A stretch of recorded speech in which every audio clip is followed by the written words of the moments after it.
Welcome to the Bookworm Duo, where we explore a variety of books. Let's get started. Sounds good. Today, we're going to dive deep into Christine Feehan's Dark Hope, Okay. summarizing the events as they unfold in the book. Yeah. So are you ready to head to the mysterious village of Knockbloom and delve into a world where ancient traditions clash with modern-day challenges? Absolutely. Knockbloom is this, isolated village shrouded in secrets. Right. And it's facing a terrifying threat. Lilith's demons are rising from the underworld. Oh. The only thing standing between these demons and the destruction of the village is a lineage of powerful demon slayers. And the current demon slayer, Silk, is about to get a whole lot more on her plate than just fighting demons. She discovers that Carpathian warriors, an ancient race of powerful beings, are on their way to Knockbloom to help with the fight. Now, you might think she'd be relieved to have some backup, but it's actually pretty complicated. Yeah. It's not just about having extra muscle in the fight. You see, there's this long-standing tradition, this unbreakable bond where the demon slayer is destined to be the life mate of a Carpathian warrior. Uh-huh. Imagine having this enormous responsibility to protect your people. Right. And then finding out that your destiny is intertwined with a complete stranger. Well, talk about pressure. Yeah. So Silk's not just prepping for a demonic invasion, she's also bracing herself for this prearranged partnership, this life mate bond that she never asked for. Uh-huh. And on the other side of this intricate dance of destiny is Benedict, a Carpathian warrior haunted by a dark past and driven by the need to find his life mate. He's got a lot of baggage, right? Oh, absolutely. Yeah. Benedict's childhood was brutal. He was raised by a cruel Carpathian who wasn't his biological father, and he witnessed horrific acts that left, deep scars on his soul. I see. What's particularly fascinating about Benedict is his inability to forget anything, a consequence of his unique Carpathian lineage. Every memory, every trauma is etched into his being, making him both incredibly strong and incredibly vulnerable. It sounds like this life mate bond might be the key to his healing, to finding some peace after centuries of darkness. But first, he has to get to Knockbloom. And it's not exactly a smooth journey. In fact, things get pretty intense right from the start. Their journey begins with a terrifying encounter on a plane. Oh, geez. They're attacked by a group of vampires, led by this menacing, Freezy, a powerful and cunning adversary. Yeah. They manage to fight them off, but the plane is compromised, forcing them to make an emergency landing. Right. And this is just the beginning of their troubles. It's like someone or something is deliberately putting obstacles in their path, herding them towards a specific destination. Exactly. As they continue their journey, they face a series of ambushes, each more dangerous than the last. Oh, wow. They quickly realize that these aren't random attacks. Yeah. There's a mastermind behind it all. And this is where things get really interesting. Okay. Remember that creepy sense of being herded? It turns out they're not only being chased, but also being infected with demonic parasites during these encounters. Oh, wow. That's terrifying. So not only are they dealing with external threats, but also an insidious internal one. It's a testament to their willpower and their unwavering commitment to finding their life mates that they don't immediately succumb to these parasites. They're fighting on multiple fronts, battling both physical and psychological threats. While Benedict and his companions are facing these harrowing trials, Silk is back in Knockbloom, dealing with her own set of challenges. Not only is she prepping for the demon onslaught, but she also has this strange encounter with one of the villagers, Rake Bootsma. It seems like Christine Feehan really enjoys putting her characters through the ringer. She does, and it makes for a captivating read. Silk, with her unique demon slayer abilities, can sense that something is deeply wrong with Rake.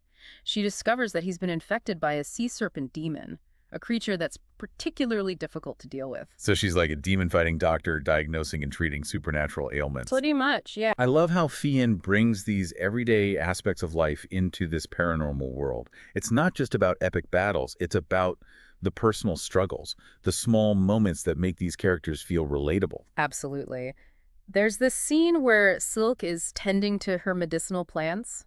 Reflecting on the sea serpent's unusual reaction to the crystal sword, a weapon passed down through the demon slayer lineage. Okay. It's a seemingly insignificant detail, Right. but it hints at a much larger, more sinister force at play. Oh, I see what you mean. It's like a breadcrumb trail leading to a bigger revelation. Yeah. And while Silk's dealing with the demon-possessed Rake, Benedict and his companions finally figure out who's behind all these orchestrated attacks. It's not just a random vampire with a grudge. It's a powerful master vampire named Daxo, who has a personal vendetta against Benedek. Daxo is a fascinating antagonist. Huh. He represents the dark side of the Carpathian world, the path that awaits those who succumb to their inner demons. Yeah. He's a stark reminder of the constant battle that Carpathian warriors face against their own nature. It's like a morality play within a paranormal romance. But there's another layer to this whole conspiracy, right? This Daxo character is just a pawn in a much bigger game. Exactly. Benedek and his companions uncover evidence that a powerful demon disguised as a human mage named Castello Dracos Right. is manipulating events to serve Lilith's agenda. Okay. He's the puppet master, pulling the strings from the shadows, using Daxo and others to further his own sinister goals. It's like a supernatural thriller within a paranormal romance. Feehan really knows how to keep her readers on the edge of their seats. Yeah. And all this time, Benedict and his companions are getting closer and closer to Nachtbloom, unaware of the inner turmoil that awaits them. Remember, Silk is not exactly thrilled about this whole predestined life mate situation. Right. She's strong, independent, and used to being in control. And when Benedek and his companions finally arrive in Nachtbloom, their first meeting is anything but smooth. Okay, I can just imagine the tension. She's probably thinking, who are these guys waltzing into my village expecting me to fall head over heels just because of some ancient prophecy? You hit the nail on the head. Yeah. Silk is wary of these powerful strangers, and Benedek is immediately struck by her strength and defiance. There's an immediate clash of personalities, a push and pull dynamic that sets the stage for a very complicated relationship. But amidst all this tension, there's also that undeniable pull of the life-mate bond, right? You can't deny the connection, even if they want to. It's like a magnetic force drawing them together, Yeah. even as their doubts and fears create barriers. Right. And it's not just physical attraction. Silk can sense the darkness that Benedict is carrying, the pain and guilt that torment him. It scares her, but it also makes her want to help him, to heal him. This is where Feehan's writing really shines. She doesn't shy away from the complexities of their relationship.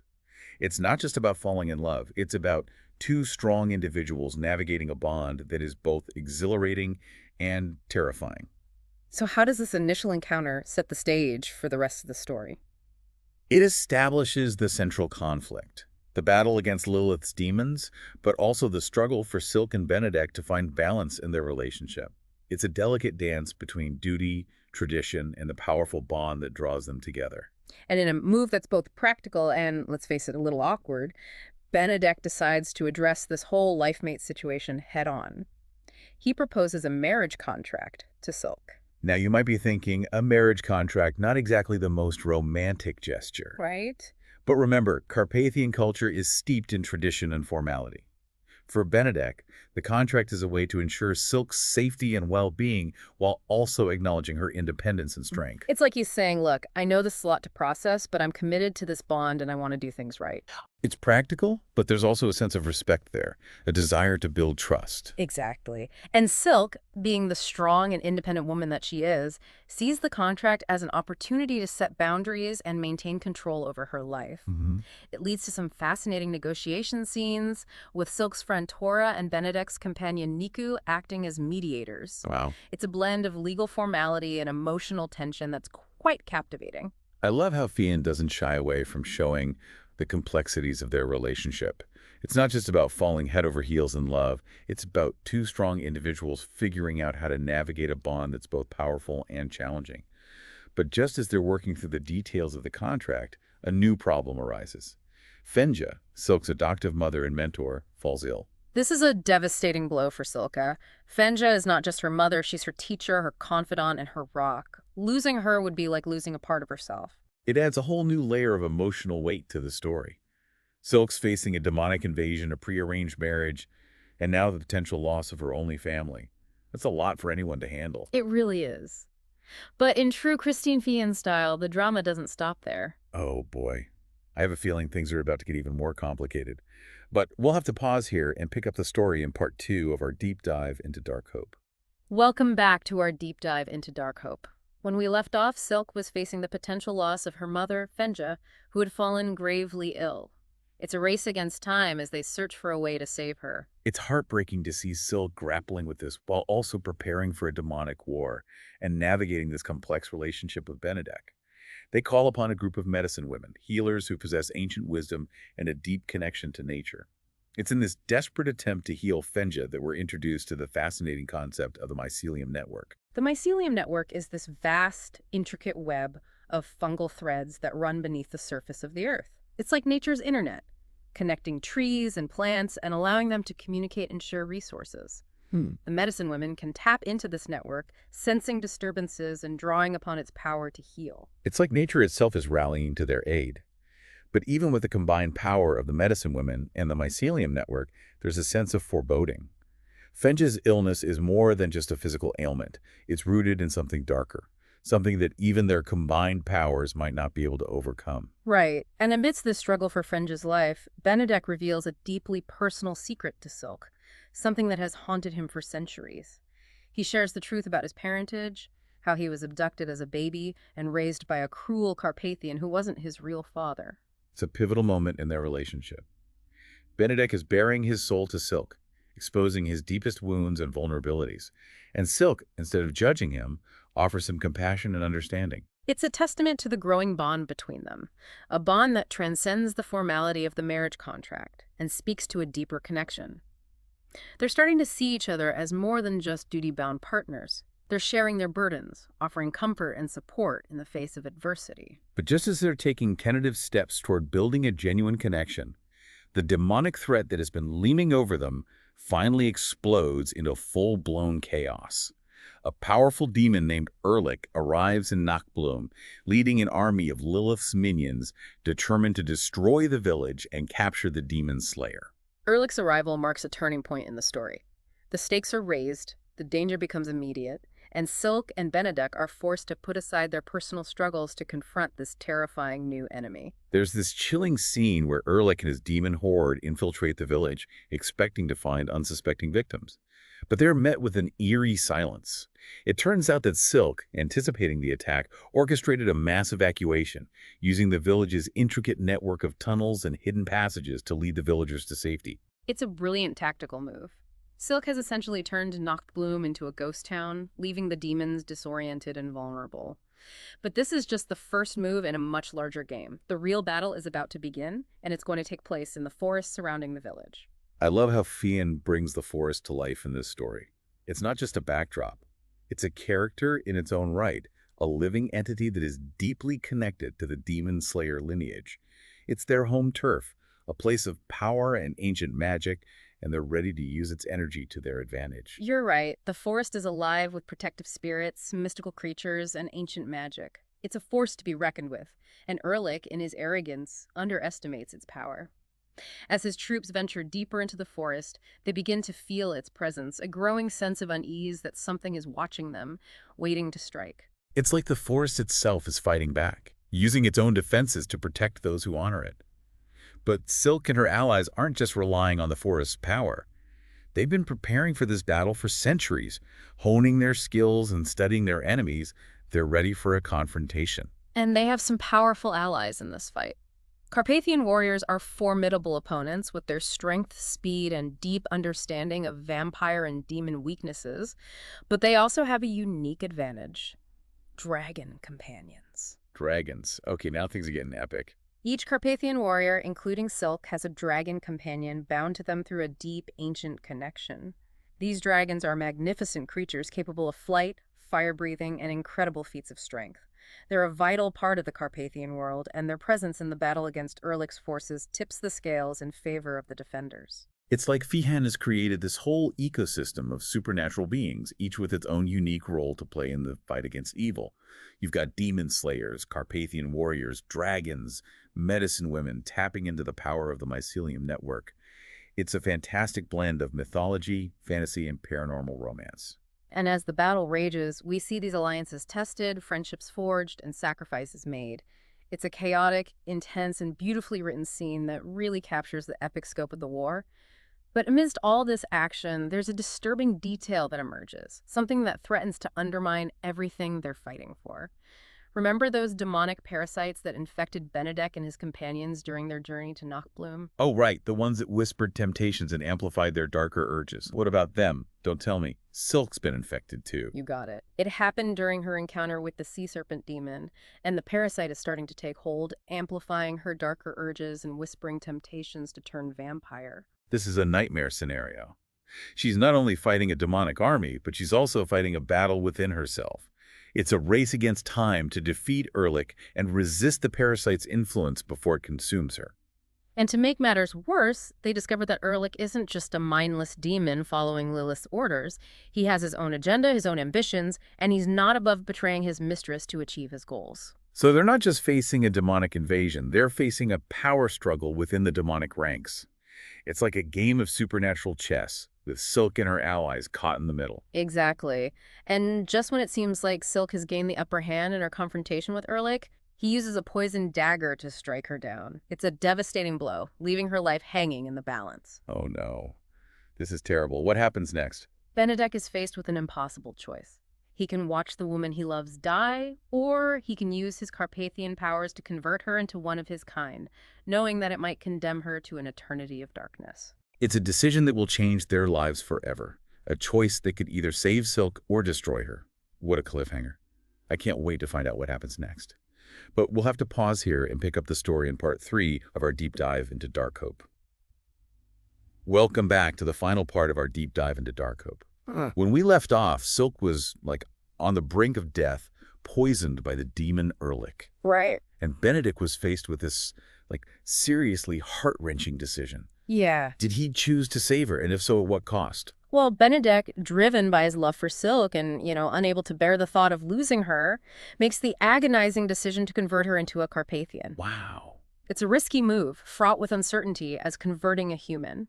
Especially a demon slayer so deeply connected to the human world is a dangerous and unpredictable process. So she's thrust into this new reality, a world of heightened senses and insatiable thirst for blood, and connection to the Carpathian world is both exhilarating and terrifying. It's a complete transformation, both physically and emotionally. Yeah. How does she handle such a drastic change? Initially, it's a whirlwind of confusion and struggle. She's weak, disoriented, and battling these new urges that are so foreign to her nature. Yeah. But what's remarkable is her resilience. Instead of succumbing to despair, she fights to understand her new reality, to adapt to this strange and powerful existence. She doesn't just passively accept her fate, she actively seeks to make sense of it all. Exactly. She questions everything, challenges Benedek, and pushes herself to her limits. What's fascinating is that even though she's been thrust into this ancient world, she doesn't lose the core of who she is. Her strength, her independence, her sharp wit, it's all still there, just amplified by her Carpathian conversion. I imagine Benedek's companions aren't exactly welcoming her with open arms. They've been around for centuries, steeped in their traditions and wary of outsiders. You're right, they're skeptical to say the least. They've seen what happens when conversions go wrong, the darkness that can consume a newly turned Carpathian. But Silk, with her characteristic determination, sets out to prove them wrong. So how does she win them over? Through her actions. She demonstrates her strength, her intelligence, and her willingness to learn. She embraces her training, mastering her new abilities with a fierce dedication that earns their grudging respect. It's a gradual process, but she chips away at their doubts, proving that she's not just a human playing dress-up in the Carpathian world. She's a force to be reckoned with, a valuable addition to their ranks. It sounds like she's not just fitting in, but carving out her own space in this new world. Exactly. And this newfound acceptance isn't just about proving herself to Benedek's companions. It's about Silk coming to terms with her own transformation, embracing the unique blend of demon slayer and Carpathian that she has become. There's a scene where she performs tarot card readings for Benedek's companions, offering glimpses into their futures and showcasing her growing understanding of the mystical forces that bind the Carpathian world. Oh, the tarot readings. I love how Feehan weaves those mystical elements into the story. What do the cards reveal? The readings offer insights into the challenges and triumphs that lie ahead for each warrior. One card, however, reveals a looming threat, a powerful enemy lurking in the shadows, waiting to strike at both the Carpathians and Silk. It's a chilling reminder that their fight is far from over. So even though the book ends, their story is just beginning. Right. It's the start of a new chapter, a journey filled with uncertainty and adventure. Silk and Benedek, now bound by both the life-mate bond and her transformation, must face these new challenges together, navigating the complexities of the Carpathian world while battling the forces that seek to destroy them. What stands out to you as the most important takeaway from Dark Hope? For me, it's the exploration of identity and belonging. Silk is forced to confront her preconceived notions about the Carpathians and ultimately embrace a destiny she never anticipated. Benedek, on the other hand, finds a measure of peace and healing through his connection with Silk, her light balancing his darkness. And together, they embody the power of love to overcome adversity, to find strength in each other even when faced with impossible odds. It sounds like Dark Hope is more than just a paranormal romance. It's a story about transformation, resilience, and the enduring power of love and hope. Thanks for joining us on this deep dive into Christine Feehan's captivating world. Be sure to subscribe for more bookish adventures, hit that like button if you enjoyed the ride, and don't forget to spread the word.